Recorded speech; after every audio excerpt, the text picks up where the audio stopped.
오늘 금년 마지막 보내는 12월 달, 오늘 12월 6일 첫 주일입니다. 그래서 여러 가지 의미를 지니고 고린도서 5장 17절 말씀으로 내가 바뀌면 이 제목으로 말씀을 준비했습니다. 받아봅시다. 내가 바뀌면. 우리 인간은 어쩔 수 없이 자기 중심적으로 사고가 형성되어 있습니다. 다른 말로 하면 지극히 우리는 알고 보면은 이기주의입니다. 모든 것이 나를 중심으로 돌아가야 된다, 그렇게 생각을 하고 있습니다. 심지어 어떤 사람은 저 태양도 나를 중심으로 움직여야 된다. 모든 환경도, 우리 사회도, 심지어 우리 나라도 나를 중심으로 움직여야 된다. 정도의 차이는 있지만은 모든 사람들의, 우리들의 이 마음 한 구석에는 그런 것이 깔려 있습니다. 그런 사고가, 그런 생각이 깔려 있습니다. 특별히 누구라 할 것 없이 알고 보면은 우리 한 사람 한 사람은 참으로 이기적인 그런 습관에 깊이 우리가 익숙해 있고, 근데 잠겨 있습니다. 그래서 어쩌면 하나님께서는 우리를 보고 내 이웃을 사랑하라, 내 이웃을 네 몸처럼 사랑하라, 그렇게 말씀하시는 것은 여러분, 우리가 얼마나 다른 사람을 염두에 두지 않고 나를 위주로 하고 있다는 것을 하나님께서 너무나 잘 아시고, 그런 걸 깨뜨리기 위해서 내 이웃을 사랑하라, 심지어 네 몸처럼 사랑하라. 우리가 자기 몸을, 자기라는 자아를 얼마나 소중히 여기고 최고로 여기는지 알 수가 없는 것입니다. 결혼을 해서 부부간에도 주례자가 서로 사랑하라고 권면을 하고, 에베소서 5장에 있는 말씀을 본문으로 해가지고 신부는 신랑에게, 아내는 남편에게 복종하기를 교회가 주께 복종하듯이 해야 한다. 남편은 아내를 사랑하기를 주께서 교회를 사랑하시고 교회를 위하여 자기 몸을 주시는 것처럼 아내를 사랑해야 된다. 그 말씀에 누가 이의를 답니까? 그러나 현실로 돌아가면 참으로 그렇게 살기가 힘들지 않습니까? 왜냐하면 우리는 타고나기로 아주 이적으로 타고났습니다. 성경은 우리가 아담의 후손이라는 것을 매우 자주 강조하고 있습니다. 그 말씀은 우리가 아담의 후손이라는 걸 잊지 말라는 겁니다. 아담의 후손이라는 것이 자랑스러운 면도 있지만은 정말 자랑스럽지 못하고 부끄러운 면이 너무 많다는 의미가 되고 있는 것입니다. 아담은 하나님의 성품을 따라서 하나님의 성품대로 살 수 있는 자유도 있었지만은 자기 자유대로 살 자유도 있었습니다. 그런데 아담은 그 후자를 선택했습니다.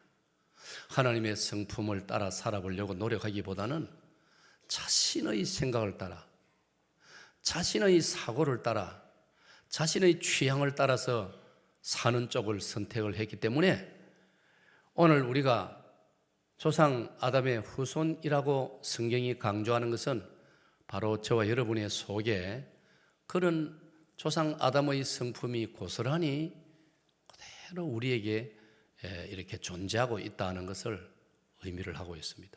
그러면 오늘 내가 바뀌면 이 주제를 염두에 두고 조상 아담을 한번 생각해 보면은, 여러분, 아담이 얼마나 자기 중심적이었습니까? 그가 에덴 동산에서 하나님과의 언약을 어겼습니다. 하나님께서 금하신 선악을 알게 해주는 나무의 과일을 따먹었습니다. 그 다음 단계는 뻔하지요. 하나님께서 아담을 찾아오셨습니다. 그리고 물으셨습니다. 왜 따먹었느냐? 여러분, 정상적으로라면, 그리고 아담이 정말 하나님의 형상을 닮은 인격체라면 솔직해야 됩니다. 예, 하나님, 참으로 잘못되었습니다. 제가 잘못했습니다. 제가 명색이 남편이고, 제가 명색이 우리 인류 첫 조상이고, 우리 인류 첫 가정에 제가 가장인데 제가 따먹었습니다. 아내가 그렇게 하자고 하더라도 내가 아내를 만류하고 아내를 타이르고 아니면은 아내에게 내가 좀 화를 내서라도 이 일을 우리가 범하지 말아야 되는데 제가 잘못했습니다. 이래야 안 됩니까? 그게 정상입니다. 그런데 아담은 하나님의 그 다그치는 질문에 하나님, 나는 별로 그럴 마음이 없었는데 하나님께서 창조하여 내게 주신 저 여자가 따먹으라고 해서 따먹었습니다. 조금 전까지 하나님께서 하와를 자기한테 안내해서 마치 결혼식 때 친정 아버지가 신부를 안내해서 신랑에게로 다가오듯이 그럴 때 그 하와를 바라보던 아담의 입에서 내 뼈 중의 뼈요 내 살 중의 살이라 이렇게 찬사를 늘어놓던 아담이 그 여자라고 했습니다. 저 여자가 나를 꿰물어 내가 먹었나이다. 여러분, 이 한 가지 사실에서 우리가 볼 때에 우리 조상 아담이 얼마나 이기적인 인간인가를 성경은 말해주고 있는 것입니다. 그러면 바로 저와 여러분은 그 아담의 후손이라 이 말이에요. 우리는 아담을 그대로 빼닮은 사람들입니다. 그래서 오늘 우리는 이 세상을 살아가면서 삶의 현장에서 어쩌면 지난 한 주간도 우리 모두 각자 가정에서 또 이 사회에서 살아오시면서 여러분 불편했던 적이 들어있을 것입니다. 왜 저 사람 내 마음에 정말 안 드네? 저 사람 왜 일을 저렇게밖에 못하지? 심하면 왜 저 따위밖에 못하지? 저 사람 통 내 마음에 안 든단 말이야. 여러분, 한 주간의 삶의 현장에서 아마 그런 소감을 한두 번 아니고 여러 번 가졌을 것입니다. 그게 심하면 사회생활 정도가 아니고 가정에서도 부부간에 상대를 바라보면서 말로 심하면 표현도 했을 것이고 감히 말은 안 할지라도 속으로 그런 생각을 우리는 많이 했을 가능성이 있습니다. 저 사람이 왜 저래? 왜 내 마음에 안 들어? 저 사람 통 나를 이해를 안 해줘. 내 취향을 너무 몰라줘. 여러분, 우리는 이런 모습으로 매 주간을 아니면 매달을 아니면 매년을 비슷하게 살아오고 있지 않습니까? 오늘 저는 성경을 통하여 이러한 우리가 예사로 생각하는 사고방식이 얼마나 잘못된 것인가, 이게 우리 하나님을 얼마나 섭섭하게 해드리는 것인가를, 이런 사고방식을 우리가 고치지 않으면 내 옆에 있는 사람이 얼마나 슬퍼하고 얼마나 피곤해하는가를 오늘 좀 하나님 말씀을 좀 이렇게 나누려고 합니다. 받아봅시다. 내가 바뀌면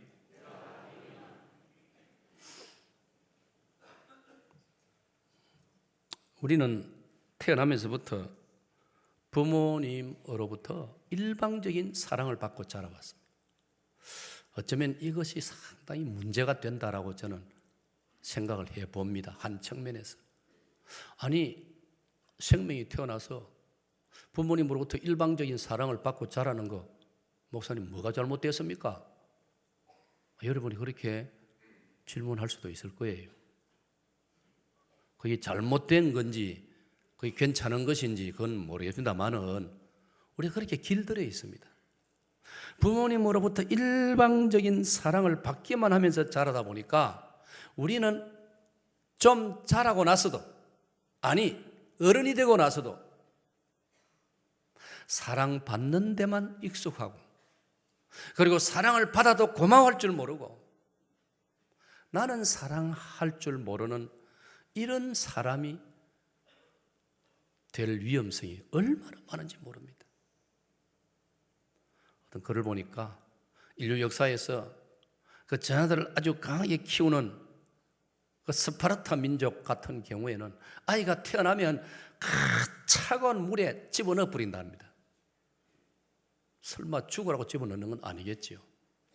그래 아이가 그 차가운 물 속에서 소스라치게 놀라고 외마디 비명을 지르고 고함을 지르고 울고 야단입니다. 그리고 자연스럽게 물을 머금게 되고 죽음 직전에 끄집어낸다는 것입니다.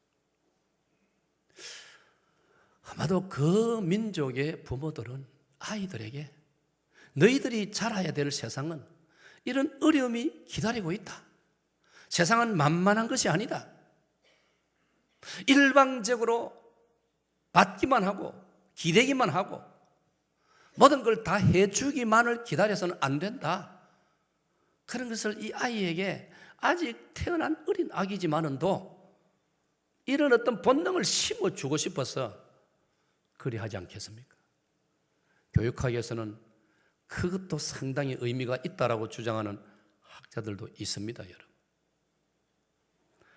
오늘 사랑하는 여러분, 지금 우리 각자 자신의 성품이라든지 인격이라든지 이걸 신앙이라고 해도 좋고 한번 지금 이 시간 이 말씀을 들으면서 잠시 진단을 해보세요.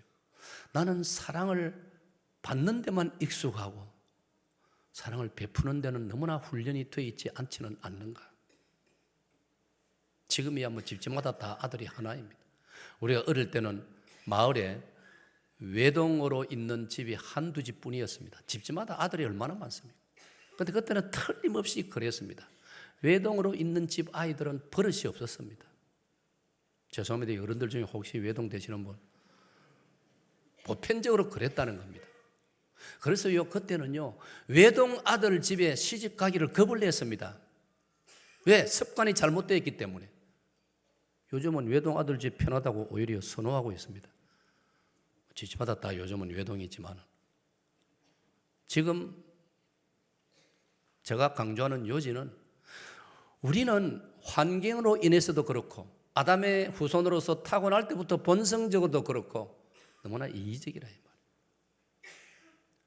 사랑을 받는 데 익숙해 있다 보니 사랑받으면서도 고마워할 줄 모르는 것입니다. 고마워할 줄 모르는 것입니다.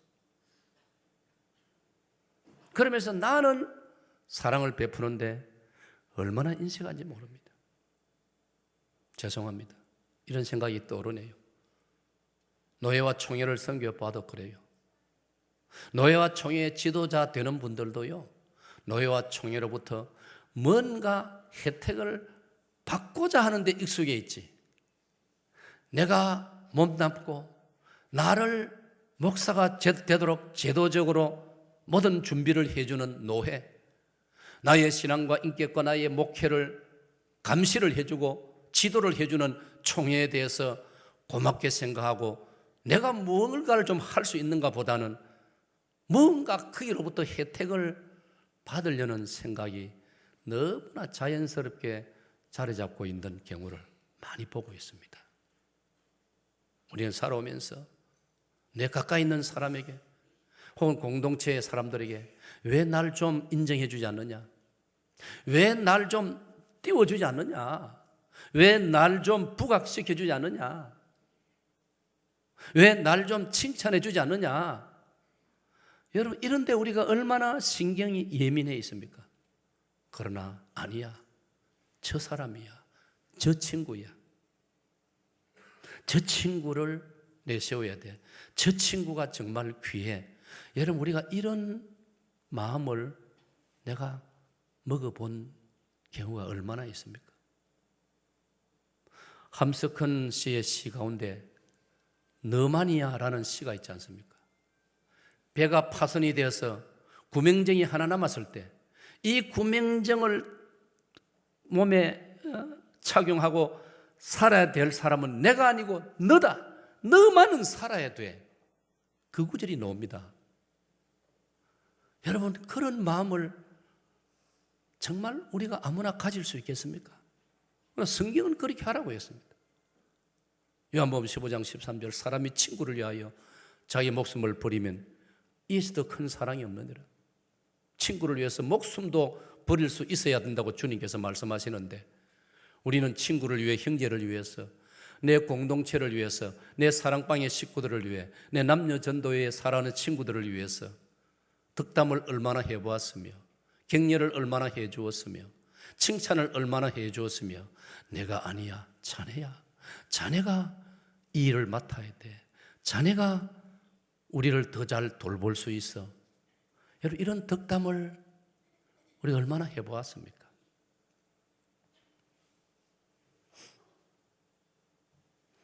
저희들이 중학교 때 미국의 40대 젊은이가 혜성처럼 나타나서 대통령이 되었습니다. 미국 역사상 40대가 대통령 된 적이 없습니다. 대부분이 60대가 대통령이 되었습니다. 그런데 어떤 시대의 변화가 왔는지 존 F 케네디가 모두가 당선되리라던 부통령 출신의 리차드 닉슨을 물리치고 존 F 케네디가 대통령이 되었습니다. 40대 초반이었습니다. 여러분, 그도 사람인데 얼마나 걱정이 많겠습니까? 당선은 되었지만 이 큰 미합중국을 내가 과연 어떻게 통치한단 말인가? 그리고 미국은 전 세계를 돌보는 책임을 가졌는데 내가 이 일을 어떻게 감당할까? 참 물어보지는 않았지만 그 케네디 대통령이 밤잠을 제대로 잤겠습니까? 드디어 대통령 취임식이 열리는 날이었습니다. 미 국회의사당 앞 광장에서 대통령 취임식이 열리는데 존 F 케네디는 연설문에 이런 구절을 담았습니다. 그 한 구절이 미국 국민들의 심경을 울렸습니다. 심금을 울렸습니다. 그리고 그 당시에는 인터넷이나 텔레비전이 어디 있습니까? 그럼에도 불구하고 얼마나 이 한 문장이 사람의 마음을 감동시켰는지, 어떤 수단으로 전파가 됐는지 온 세상으로 전파돼 가지고 저희들이 교실에서 이 대통령의 명문장 연설문을 가지고 공부를 했지 않습니까? 자, 그 한 문장을 같이 읽어보겠습니다. 시작.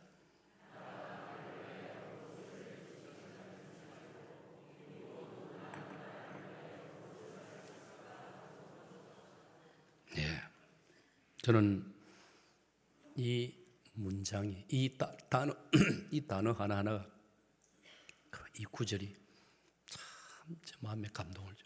너무 좋아요. 그래서 중학생 때 보고 선생님과 나누었던 한 문장이지만 가슴에 남아 있습니다. 사랑하는 미합중국 국민 여러분, 오늘 저는 여러분들에게 나라가 나를 위해서 무엇을 해 줄 것인가를 묻지 마시고, 내가 우리 조국을 위하여 무엇을 할 수 있을 것인가를 물어보아 주시기를 바랍니다 라고 했을 때, 그 취임식 자리에 만당을 이룬 양민주당, 공화당 국회의원들이고 어떤 거기 참석한 사람 말할 것도 없거니와 그 뉴스를 듣고 있는 국민들, 나중에 그 신문을 보는 국민들과 이 소식을 들은 전 세계인들이 감동을 했지 않습니까, 여러분?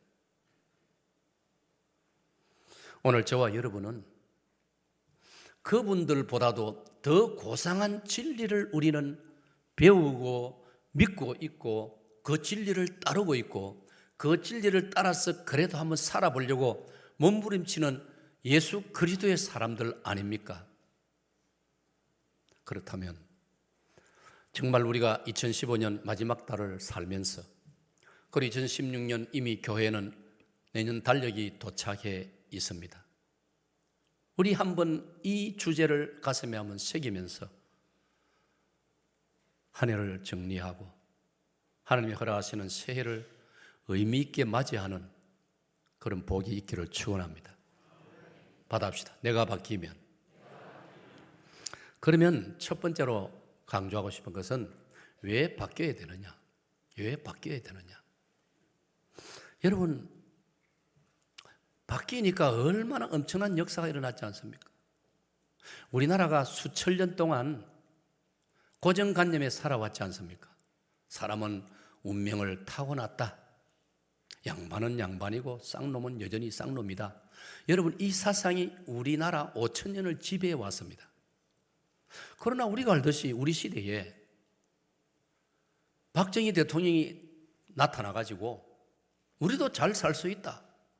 우리도 한번 해보자. 여러분, 그 결과로 50년 만에 우리나라가 온 세계가 바라보는 나라가 됐지 않습니까? 지금 여러분, 그 프로그램이 말입니다. 새마을 운동을 비롯한 나라를 새롭게 만드는 프로그램이 지금 지구상의 여러 나라에 수출되고 있습니다. 엄청난 반향을 일으키고 있습니다. 바뀌어야 됩니다. 생각을 바꿔야 되는 겁니다.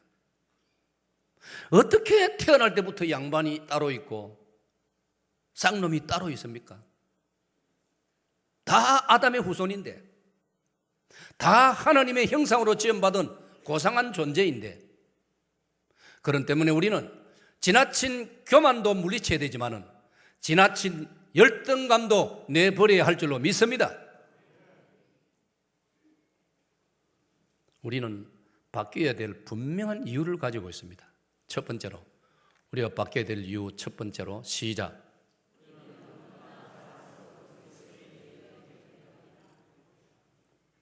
예. 너무나 자랑스러운 그리스도인이라는 이 말을 제가 묶었습니다. 이렇게 묶었습니다. 사랑 여러분, 사람은 자기 존재에 대한 자부심은 있어야, 자존감은 있어야 됩니다. 받아봅시다. 나는 그리스도인입니다. 내가 그리스도인이라는 사실이 얼마나 자랑스러운가를 저는 여러분들이 정말 놓치지 말기를 간절히 바랍니다. 아멘. 아멘. 여러분 다 눈치가 있지 않습니까? 이 담임 목사가 뭘 강조한다는 거. 제가 요즘 이걸 많이 강조하고 있지 않습니까? 사도행전 26장 29절에 사도 바울이 아그리빠 왕이여 베스도 총독이여 나는 여러분들도 나와 같이 그리스도인이 되기를 바라나이다. 할렐루야.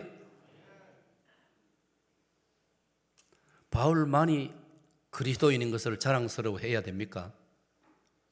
바울이나 우리나 똑같은 기독교 신자입니다. 우리 다 같이 예수 그리스도의 십자가의 보혈의 공로로 죄 용서 받는 것을 믿고 있는 기독교 신자입니다.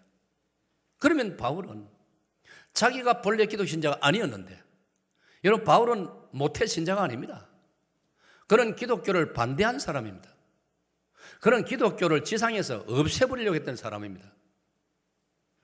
예수 믿는 사람을 추적해가지고 발본색원하려고 했던 사람 아닙니까? 그런데 그가 주님을 만나고 난 다음에, 기독교 진리를 경험하고 난 다음에 그는 고백했습니다. 내 주 예수 그리스도를 아는 지식이 가장 고상하다. 할렐루야. 여러분, 이렇게 고백할 수 있기를 축원합니다. 예수 그리스도를 아는 지식이 가장 고상하다. 그러니 그는 왕을 향하여, 자기를 재판하는 왕을 향하여, 로마 총독을 향하여 여러분도 나같이 그리스도인이 되기를 바라나이다. 나의 신분이 기독교 신자가 되었다는 것을 인정한다면 우리는 당연히 바뀌어야 되고 바뀌어질 수 있다는 걸 믿으시기를 축원합니다. 왜? 그리스도인 이름 속에는 그런 능력이 있고 그런 놀라운 신비가 있습니다. 여러분, 그리스도인이란 말은 원래 크리스티노스라고 발음을 했습니다. 이게 영어에서 크리스찬이 되고 우리말로 그리스도인입니다. 크리스티노스란 말은 그리스 말, 헬라 말인데 예수 안에 들어온 사람, 예수를 닮아가는 사람이라는 뜻입니다.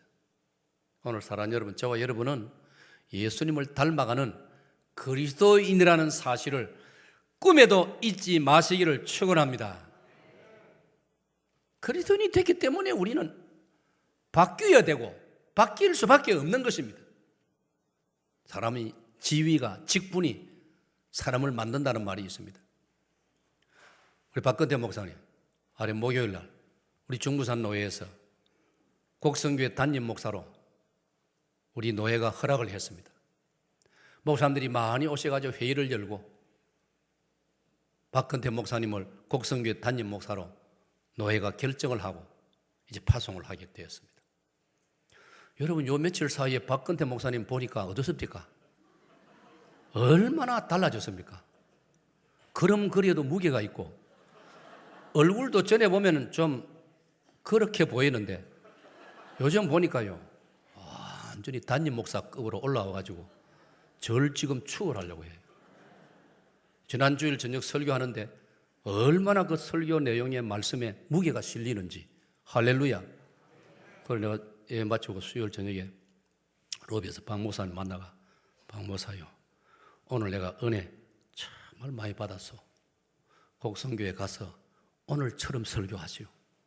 오늘처럼 한 1년 밀고 나가면 그 곡성이라는 동네는 조그만 시골 읍이니까 금세 소문이 날 거요. 곡성교회에 놀라운 일이 일어날 거요. 할렐루야. 여러분, 사람의 신분이 사람을 바꾼다니까요. 오늘 저와 여러분이 그리스도인이라는 사실을 잊지 마시기를 축원합니다. 내가 그리스도인이라는 사실을 잊지 않고 늘 의식하면 내가 바뀌게 되어 있는 것입니다, 여러분. 두 번째로 오늘 읽은 본문을 보니까요, 고린도서 5장 17절 본문 말씀을 다시 읽습니다. 시작. 그런즉 누구든지 그리스도 안에 있으면 새로운 피조물이라. 이전 것은 지나갔으니 보라 새 것이 되었도다. 저기 보세요. 새로운 피조물, new creature, 새 것이 되었도다. became new, 새 것이 되었다. 여러분, 새 것이 되었으면 바뀌지 않습니까? 집도 새 집은 바뀌었고, 가구도 새 집은 바뀌었고, 집안의 모든 기구도 새 것이 되면 바뀌지 않습니까? 예? 바뀌는 겁니다. 꽃비 불린 말처럼 골목을 거리를 천방지축 뛰어다니던 스무사마가요, 장가를 가면 뭐가 됩니까? 신랑이 됩니다. 신랑. 새로운 총각이 돼, 새로운 청년이 됩니다. 새 사람이 됩니다. 그래서 신랑이 처갓집을 방문하면 새 사람이 왔다. 그러지 않습니까? 달라지는 거예요. 오늘 성경은 저와 여러분을 가리켜 새로운 피조물이라, 새 것이 되었다. 그러면 성경을 보니까 새 것이 되었다는 말은 뭐냐? 우리의 마음으로부터 새 것이 된다. 그러니까 지식에까지 새로워진다. 저는 이 골로새 3장 10절의 말씀을 좋아합니다. 지식에까지 새로워진다. 받아봅시다. 지식에까지 새로워집니다. 무슨 말이냐면 우리가 기독교 신자가 되었기 때문에 우리는 과거에는 신문을 펼치면 여러분 중에 예를 들어서 금주의 운세, 어떤 사람은요 연필 가지고 그 동그라미 치면서 체크하는 사람이 있더라고요. 예수님 믿고 나면 그런 거 안 쳐다봅니다. 아직 여러분 중에 혹시 그런 분 계십니까? 남자분들 중에 스포츠 신문 사가지고 금주의 운세, 그러면 안 됩니다. 고린도서 3장 10절에 지식에까지 새로워져야 되는 것입니다. 이제 우리는 성경을 읽고 좋은 양서를 읽고 좋은 나에게 필요한 정보와 지식을 제공해 주는 것을 읽고 지식도 새로워져야 되는 겁니다. 무엇보다도 이 시대 현대인으로 살아가기 위해서 알아야 될 지식이 많지만은 그보다 가장 중요한 것은 하나님에 대해서 더 알아보려고 기도하고 말씀을 읽고 공부를 하고 교회의 성경 공부 프로그램에 참여를 하고, 잠언 1장 7절 여호와를 경외하는 것이 지식의 근본이오늘 미련한 사람은 지혜와 훈계를 멸시하느니라. 여러분, 세속에 살고 있는 사람들은 고상한 이야기 싫어합니다. 필요한 이야기 해주면 설교하지 말라고 합니다. 세상에서도 말을 그런 표현합니다. 얼마나 타락한 인간의 모습입니까? 그러나 주 안에서 우리가 새로워지면 지식에까지 새로워지는 겁니다. 신령한 세계를 궁금하게 생각하게 되어지고 성경이 도대체 수천 년 동안 인류의 책으로 일컬어지는 이 성경이 뭘 말하고 있는가 궁금해져 가지고 내가 명식이 기독교 신자인데 이 땅에서 세상을 떠나기 전에 내가 성경을 정독을 해보아야지, 이런 의지를 가지게 되어지는 것입니다. 여러분, 생명의 말씀이라 일컬으면서 성경 한번 정독하지도 않고 눈을 감으면 얼마나 하나님 앞에 죄송스럽지 않습니까? 제가 집사람하고 식사하다 이야기를 나누다가 주변에 또 은퇴하는 선배 목사님들, 동기생 중에서도 나이 많은 선배들 은퇴 이야기하다가 아이고 내가 이랬습니다. 나는 막 은퇴해도 걱정 하나도 없다. 나는 막 글 읽기를 좋아하니까 막 은퇴하면 막 하루 종일 나는 책상에서 책 읽기다. 진짜 저는 그런 훈련이 되어 있어요. 그러니까 집사람 하는 말이, 그런데 나이가 들면 시력이 안 따라주는 걸요 그러더라고요. 그 말 듣고 보니 그 말이 또 일리가 있더라고요. 그러니까 지금 많이 읽어야 됩니다. 오늘 여러분 아직 나이가 40대, 50대, 30대 이럴 때 하나님 말씀 정말 제대로 읽으세요. 저는 그런 프로그램들을 막 이렇게 하는 거 별로 안 좋아하는 스타일 여러분이 알지 않습니까? 그러다 기도하다가 이것도 여러분에게 도움이 된다면 해야 되겠다 싶어서 내가 2016년도에는 성경 읽기를 프로그램을 하려고 합니다. 그래서 천독을 우선 욕심 많이 내지 말고 천독을 하도록, 기절하지 마세요. 한 사람 보고 천독하란 말이 아니고 합해서 천독이 되도록, 그거 못한다 하면 사기꾼게 이름 진짜 감춰야 됩니다. 사실은 2천독, 3천독 해야 됩니다. 1년에 신구약 성경을 한 번 읽는 성도가 읽은 횟수 다 합하니까 2천, 3천독이 돼야 된다 이 말이에요. 제가 얼마나 마음이 부담이 됐으면 이런 프로그램을 시작하려고 합니까? 마음에 염두에 두시고 진지하게 적극적으로 참여하시기를 축원합니다. 믿음으로 아멘 하세요. 축원합니다. 세 번째로 왜 우리가 바뀌어야 되느냐? 다 같이 읽습니다. 시작. 사랑 여러분, 예를 듭니다. 어떤 불쌍한 고아를 재력이 있는 마음 좋은 어떤 어른이 그 아이에게 전액 장학금을 주고 생활비를 주어서 대학까지 졸업을 시켜주었다고 칩시다. 그 아이가 고아적에 가진 사고방식 그대로 가지고 있으면 되겠습니까? 완전히 변해야죠. 정말 그 어른의 아들 못지않게 꿈이 새로워져야 되고 눈방울이 새로워져야 되고 삶의 자세가 새로워져야 당연한 것 아니겠습니까? 오늘 사랑하는 여러분, 저와 여러분은 너무나 감당할 수 없는 은혜를 받은 사람들임을 여러분 잊지 마시기를 바랍니다.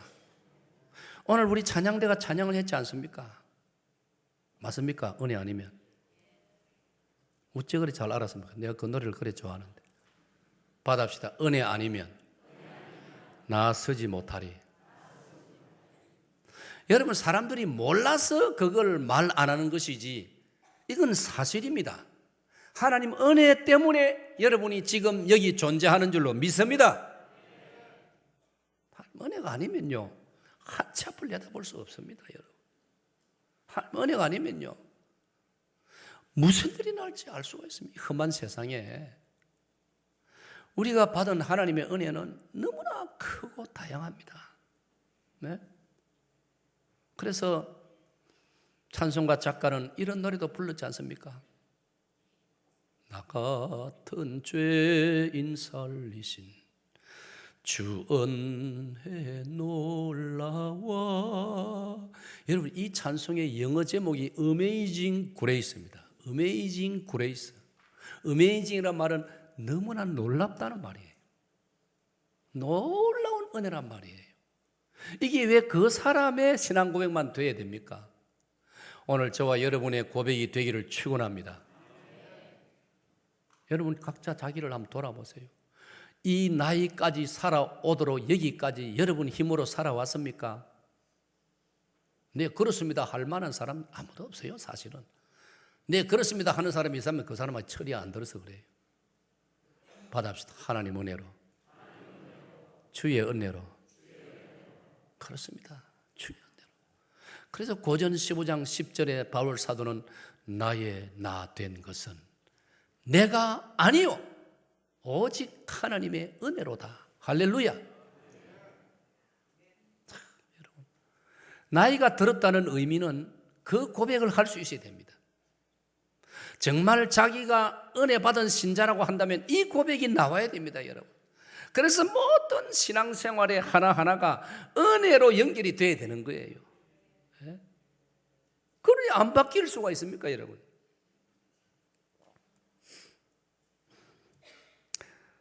저는 이 성경 구절을 좋아하는데 고린도후서 9장 10절을 보면 바울 사도는 이렇게 노래하고 있습니다. 이 절수를 제가 잘못 적은 것 같네요. 말할 수 없는 그의 은사를 인하여 하나님께 감사하노라. 바울 사도는 이런 표현을 썼어요. 말할 수 없는 그의 은사. 찬양대 시작. 말할 수 없는 그의 은사. 그 말은 말로 다 표현을 못하는 하나님의 큰 은혜를 가리키는 말이에요. 우리가 부모님 은혜를 이야기할 때도 노래 부를 때 부모님 은혜를 어떻게 다 표현할 수 있느냐. 부모님 은혜도 바다같이 넓은 은혜, 하늘보다 높은 은혜라고 우리가 노래를 부르는데 그 부모님을 부모님 되게 하신 하나님의 은혜를 생각하면 어떻게 우리가 다 말로 표현할 수 있겠습니까? 오늘의 나라는 존재가 여기까지 존재하는 걸 생각하면 정말 하나님의 은혜로구나. 내가 바뀌지 않을 수가 없는 겁니다. 역대상 17장을 보면 저는 그 다윗 왕의 기도를 좋아합니다. 다윗 왕이 어느 날 성막에 들어가서 성막에 앉아서 눈물 흘리며 기도합니다. 하나님 아버지여, 나와 내 집이 무엇이 관대 나를 오늘 여기까지 이르게 하셨나이까. 그 말 뜻이 뭡니까? 나와 내 집은, 내 아버지는 목동 2세고 내 집은 가축을 치는 집안이고 내 고향 마을은 베들레헴이라고 하는 조그만 시골 마을 아닙니까? 이런 데서 자라던 나인데 내가 무엇이라고 하나님께서 이스라엘의 왕으로 세워주셨나이까. 한없이 감격해하며 황송해하면서 고백하는 것이 역대상 17장 전체 내용입니다. 사랑하는 여러분, 왜 그것이 다윗의 고백만 되어야 됩니까? 그래서 다윗은 그 하나님의 은혜를 그는 잊지 않는 사람이었기 때문에 그는 입을 열면 감사했고 입을 열면 노래가 터져 나왔던 것 아닙니까? 할렐루야. 또 한 가지 왜 우리가 바뀌어야 되느냐? 우리는 이미 고난을 많이 겪어보았기 때문입니다. 찬양대 시작.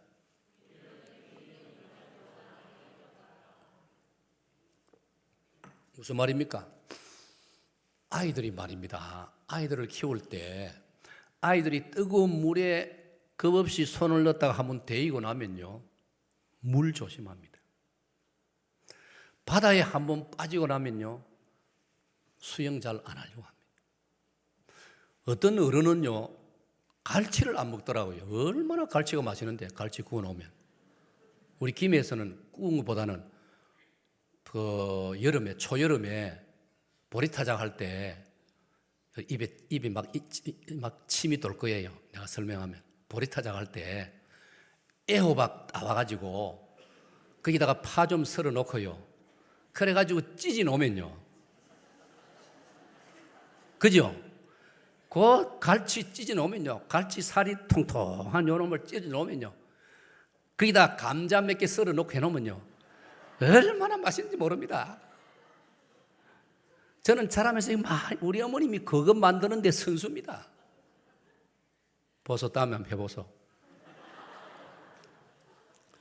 나는 전혀 만들 줄 모릅니다. 사랑하는 여러분, 우리가 이런 내가 뭐 이야기하다가 밥 먹었어 뭐? 갈치고기. 그 내가 어떤 장로님 한 분 계세요. 내가 아는, 내가 섬겼던 다른 교회. 이 장로님이 갈치에 손도 안 대요. 자기도 저 하만 촌사람인데. 그 내가 왜 갈치를 안 줘? 이거 목사님, 내가 초등학교 다닐 때인가 언젠가 가시가 목에 걸려가 죽다가 살아났다는. 그 뒤로는 갈치 보기도 싫다는. 여러분, 이 경험이라는 게 이렇게 무서운 것입니다. 여러분. 오늘 저와 여러분이 여기까지 살아오는 동안에 나름대로 고난이 여러분 다 있었지 않습니까? 자식으로 인한 고난, 배우자가 위기를 만나서 고난, 사업의 고난, 내 몸이 좋지 않아서의 고난. 여러분, 사람마다 그런 사연이 없는 사람 누가 있습니까, 여러분? 그러면 고난을 겪고 나면 사람은 바뀌게 되어 있는 것입니다. 고난을 겪고도 바뀌어야 될 게 바뀌지 않으면요, 그 사람은 그 고난을 또 당해야 됩니다. 이스라엘의 골다 메이어라는 여자 수상이, 우리가 중고등학교 시절에 이스라엘 수상이었습니다. 이스라엘 독립운동을 한 여자지만은 아주 독립군이고 대단한 분, 체격도 짱되고 얼굴도 남자처럼 생긴 그분이 여자 수상이 돼가 상당 기간 이스라엘을 통치했습니다. 그분이 이런 말을 남겼어요. 역사의 교훈을 망각하면 비극의 역사를 또 당하게 된다.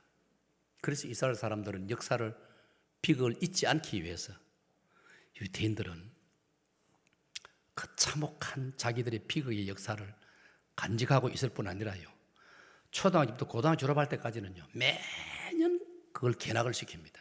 우리로 말하면 천안의 독립기념관을 초등학교부터 고등학교 졸업할 때까지는 매년 방문을 하는 겁니다. 사실은 이래 해야 됩니다. 이래 해야 됩니다. 근데 엉뚱하게 뭐 일본 가고 뭐 어디 가고 참 잘못된 것입니다.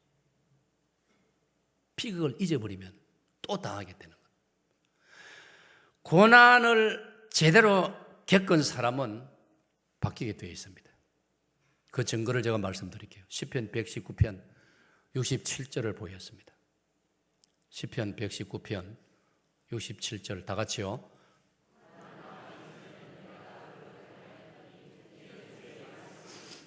저기 보세요. 전에는 하는 접속사하고 이제는 하는 접속사를 비교해 보세요. 고난당하기 전에는 그렇게 살았단 말이에요. 내 마음대로 살았다. 그러나 고난당한 후는 이제부터는 주의 말씀을 지키나이다. 바뀌었다 이 말이에요. 깨달았다 이 말이에요. 여러분, 이 구절 여러분 사랑하시고 암송하려고 노력하시기 바랍니다. 찬양대 시작.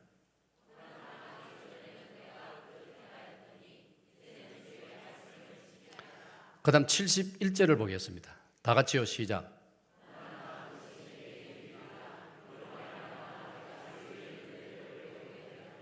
자, 보세요. 고난 당한 것이 내게 유익이라. 아니, 고난 와중에 있을 때야 누가 그걸 유익이라고 하겠습니까? 지긋지긋하고 견딜 수 없고. 그러나 그 고난을 통과하고 나서 돌아보니 내게 유익이었다. 왜? 내가 주의 율례를 배우게 되었다. 바뀌었다, 새로워졌다 이 말이에요. 바뀌었다 이 말이에요.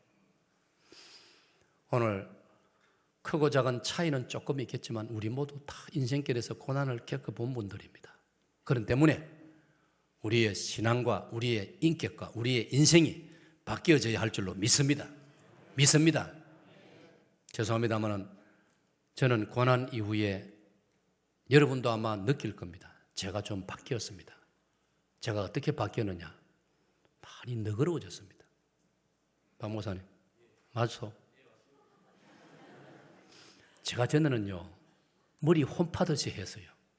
제 성격이 그랬고, 치밀하게 요구를 했고,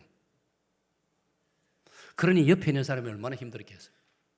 저를 기준으로 요구를 했기 때문에. 그러나 제가 고난 이후에 저는 성경에서 너그러움이라는 걸 배웠습니다. 내가 하나님보다 더 모질어서는 안 된다. 내가 하나님보다 더 엄해서는 안 된다. 내가 하나님보다 더 엄격해서는 안 된다는 걸 저는 깨닫게 되었습니다. 그래서 저는 남은 세월 목회를 후배들을 격려해주고 살려주는 목회를 하고 그런 일에 내가 힘을 써야 되었다. 그런 소원을 가지게 된 것입니다. 자, 그럼 결론적이면서 구체적으로 무엇이 그러면 우리에게서 바뀌어져야 되겠습니까? 첫째로 우리 마음이 바뀌어져야 됩니다. 다 같이 읽습니다. 시작. 하나님께서는 저와 여러분을 대하실 때 우리 외모를 보시지 않습니다. 여러분 얼굴 보시지 않습니다. 여러분 얼굴 안 봐도 하나님은 아십니다, 여러분. 아니 우리 부모님들 우리 얼굴 안 봐도 밤에도 우리 다 알지 않습니까? 목소리만 들어도 다 압니다.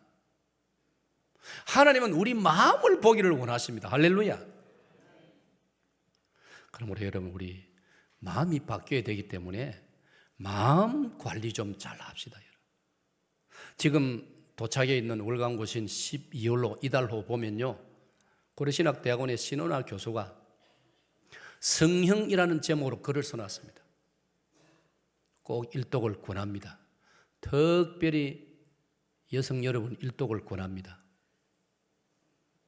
그 글의 논지, 적어도 고려신학대학원 교수인데 뭐 성형을 하라 하지 말라 그런 글이 아니지요. 그보다 더 중요한 게 뭐냐? 나는 그거를 통해서 이런 결론을 그 글에서 찾아냈습니다. 우리가 언젠가 하나님 앞에 설 때에 너 참 잘생겼네. 너 어쩌면 그렇게 예쁘나? 하나님은 그렇게 묻지 않았습니다. 너 참 마음이 좋네. 너 참 예수 마음 닮았네. 하나님은 관심이 그거라는 겁니다. 우리 아무리 뜯어 고쳐 놓은들 나이 들면 그거 어찌 됩니까? 에? 죄송합니다. 나이 들면요 그대로 있은 사람이 훨씬 낫습니다. 아무 반응이 없네. 내가 말 잘못했습니까? 하나님 주신 대로 손 안 댄 게 훨씬 낫습니다, 여러분. 에? 성경은 우리에게 줄기차게 마음을 가꾸라. 마음을 가꾸라. 사무엘상 16장 7절에 하나님께서 사무엘 선지자를 보고 사무엘도 외모를 봤거든요. 이새의 7 아들 중에 누가 왕될 만한가? 사무엘은 외모를 보고 판단을 했습니다. 그때 하나님께서 사무엘에게 음성을 주십니다. 야, 이 사람아, 네 왜 외모를 보느냐? 나 여호와는 사람의 외모를 보지 않고 중심을 보느니라. 그때 사무엘이 깜짝 놀래가지고 멋있어 보이는 큰아들, 둘째 아들 왕 삼고 싶었는데 하나님이 아니라 하니까 그 집에 아버지 이새한테 물었습니다. 아들이 더 이상 없소. 말째가 있는데 저 들판에서 양 돌보고 있는데 걔는 뭐 볼 필요가 없습니다. 아니다. 데려와 봐라. 선지자의 말에 아버지 이새가 사람을 보내서 빨리 막내 다윗을 데리고 왔습니다. 그때 하나님께서 사무엘의 가슴에 감동을 주었습니다. 죄다. 그리고 다윗의 마음에도 하나님이 성령으로 역사하시니까 다윗이 사무엘에게 감동을 주는 그런 인상이 확 다가왔지 않습니까? 마음을 바꿔야 되는 것입니다. 마음을 관리해야 됩니다. 잠언 23장 27절에 잠언 23장 27절에 내 아들아 네 마음을 나에게 달라. 하나님께서는 돈 달라, 떡 달라, 너희 집에 좋은 것 좀 가져오라 그래 안 하십니다. 하나님 그거 필요 없어요. 모든 게 하나님 것인데 뭐 필요합니까? 하나님은 저와 여러분의 마음을 달라고 하십니다. 그럼 하나님께 드리기 위해서는 우리 마음을 가꾸어야지요. 마음 잘 가꾸시기를 축원합니다. 두 번째로 뭘 우리가 바꿔야 되느냐? 우리 눈을 바꿔야 됩니다. 우리 시각을 바꿔야 됩니다. 다 같이요, 시작. 왜 똑같은 현상을 바라보면서 사람들 말이 다릅니까? 왜? 자기 기준으로 보기 때문입니다. 우리는 주님의 마음으로 사물을 바라보고 사람을 볼 수 있기를 축원합니다. 야고보서를 읽어보면요, 저 뒤에 행함을 강조하는 야고보서를 읽어보면요, 이렇게 말합니다. 너희들이 예배당에 사람이 들어올 때 왜 외모로 판단하느냐? 옷 잘 입은 사람이 오면 이리 앉으시오 안내를 하고, 아무렇게나 된 사람이 들어오면 너는 저 끝에 앉든지 나가든지 네 알아서 하라. 여러분, 놀랍게도 2000년 전에도 타락한 인간들은 그런 현상이 있었다 이 말이에요. 얼마나 안타까워. 우리는 마음을 관리해야 됩니다. 마음을 볼 줄 알아야 되고, 내 마음부터, 내 시각부터 내 보는 눈이 바뀌어져야 되는 것입니다. 왜 어떤 사람은 감사하다 하는데 왜 어떤 사람은 어떤 현상을 바라보고 짜증을 냅니까? 왜 어떤 사람은 날씨가 여름에 왜 이래 덥나? 왜 짜증을 냅니까? 그럼 어떤 사람은 아이고 곡식이 너무나 잘 되겠다, 곡식이 무럭무럭 자라겠다. 시각이 차이가 나지 않습니까, 여러분? 어떤 사람은 오랜만에 결석하다가 몸이 아파서 오랜만에 예배 드리러 온 교인 쳐다보고, 어떤 교인은 아이고 네 꼬라지 보니 다 죽어가네. 그리고 어떤 교인은 아이고 너무나 보고 싶었는데 정말 반갑습니다, 오늘 힘내서 잘 왔습니다, 하나님 축복으로 날마다 더 건강해질 것입니다. 시각이 왜 이래 차이가 납니까, 여러분? 예? 긍정의 눈으로 바라볼 수 있기를 축원합니다. 감사의 마음으로 만물을 바라보기를 축원합니다. 아까서가 조금 언급을 했지만 오늘 2015년의 대한민국, 온 세계 위상을 바라고 우리 대통령이 각국을 방문하니까 얼마나 직사 대접을 받고 있지 않습니까? 이렇게 나라가 온 세계 주목을 받고 있는데 왜 여전히 옛날이나 지금이나 20년 전이나 10년 전 지금이나 입을 열면 불평만 하는 사람들은 왜 그럽니까? 네? 이 시각이 안 바뀌기 때문에 그런 거예요. 시각이 바뀌어져야 됩니다. 오늘 사직동교회는 믿음의 눈으로 모든 걸 바라보는 은혜가 있기를 축원합니다. 세 번째로 뭐가 바뀌어야 되느냐? 시작. 내 입술의 말이 바뀌어야 됩니다. 사랑하는 여러분, 제가 책을 보니까 독일 사람들이 옛날에 좀 야만인이었어요. 여러분, 독일에 가면 바바리아라는 지방도 있습니다. 바바리아란 말은요, 야만이라는 뜻이에요. 그 바바리안 하면은 야만인이라는 뜻이에요. 독일에 그 지방이 있어요. 아예 남쪽에 가면 지역이 바바리안입니다. 그런데 왜 독일이 오늘날 위대한 나라가 되었습니까? 책을 읽어보니까요, 마틴 루터가 1517년 마틴 루터가 라틴 말로만 되어 있던, 독일 사람이 읽을 수 없었던 우리 성경을 마틴 루터가 로마 교황의 박해를 피해서 발트부르크라는 성에 도망을 가가지고 그 성주의 보호를 받으면서 숨어 있으면서 성경을 독일 말로 번역을 한 것입니다. 할렐루야. 그 독일 성경을 읽으면서 독일 사람들이 신사가 되었다는 것입니다. 할렐루야. 그러니까 독일 사람들의 입에서 아름다운 말이 나오고, 독일 사람들의 입에서 세계를 울리는 아름다운 음악이 나오고, 독일 사람들의 손에서 아름다운 시가 나오고. 여러분 가만히 생각해 보세요. 슈만을 비롯해서요, 베토벤, 바하, 다 운이요, 다 핸델까지도 사실은 전부 독일 사람들. 큰 노래, 음악, 그 시를 비롯한 문학, 예술, 모든 게 현대는 독일 사람들이 다 만들어낸 것 아닙니까? 그걸 제가 어떤 걸 읽으니까요, 독일 사람들이 본래 바바리안, 야만적이었는데 기독교를 받아들이고 루터가 번역한 성경을 읽으면서 독일 사람들이 양반이 되고 고상한 사람이 되고 지혜로운 사람이 되었다는 것입니다. 할렐루야. 우리의 입술이 바뀌기를 축원합니다. 로마서 12장 14절을 보면 이런 말씀이 있습니다. 로마서 12장 14절 다 같이요, 시작. 우리 예수 믿는 사람은 축복해야 됩니다. 우리 예수 믿는 사람은 축복해야 됩니다. 우리 예수 믿는 사람이 어른들을 보고 함부로 말을 하고 무리한 말을 찌꺼리고 욕설을 내뱉고 나라의 지도자를 향하여 함부로 말을 하고, 예수 믿는 사람은 그러면 안 됩니다. 저 보세요. 나를 박해하는 자를 위해서도 축복을 하라고 했다면 보통 사람을 향해서는 더 축복해야지요. 말이 바뀌어야 되는 것입니다. 이 은혜가 있으시기를 축원합니다. 그래서 우리 예수 믿는 사람은 어떻게 해야 되느냐? 사랑합니다. 감사합니다. 축복합니다. 괜찮습니다. 미안합니다. 즐거웠습니다. 행복합니다. 덕분입니다. 아멘. 할렐루야. 은혜였습니다. 아름답습니다. 좋아 보입니다. 이런 말, 이런 아름다운 말을 해야 됩니다. 여러분, 언어학자에 의하면요, 이런 언어를 많이 쓰면 우리 자라는 아이들이 두뇌가 좋아진답니다. 그런 아이들이 창의력이 발달한다는 겁니다. 예? 하나님의 창조의 질서입니다. 이게 바로. 마지막으로 나의 손이 바뀌어야 합니다. 다 같이요, 시작. 여러분, 살아오면서 여러분의 손으로 뭘 했습니까? 열심히 살아오셨지요. 열심히 사업하느라고, 열심히 살림 사느라고 수고하셨습니다. 그러나 성경은 거기서 머물지 말라고 합니다. 우리 예수 믿는 사람은 손을 들어 하나님을 찬양하라고 했습니다.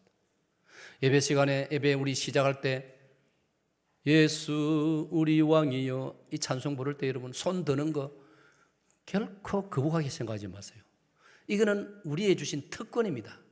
하나님 영광을 향하여 우리가 손을 든다는 건 축복입니다. 아멘. 성경은 손을 들고 찬양하라, 손을 들고 기도하라, 손을 들고 남을 축복하라고 말씀했습니다.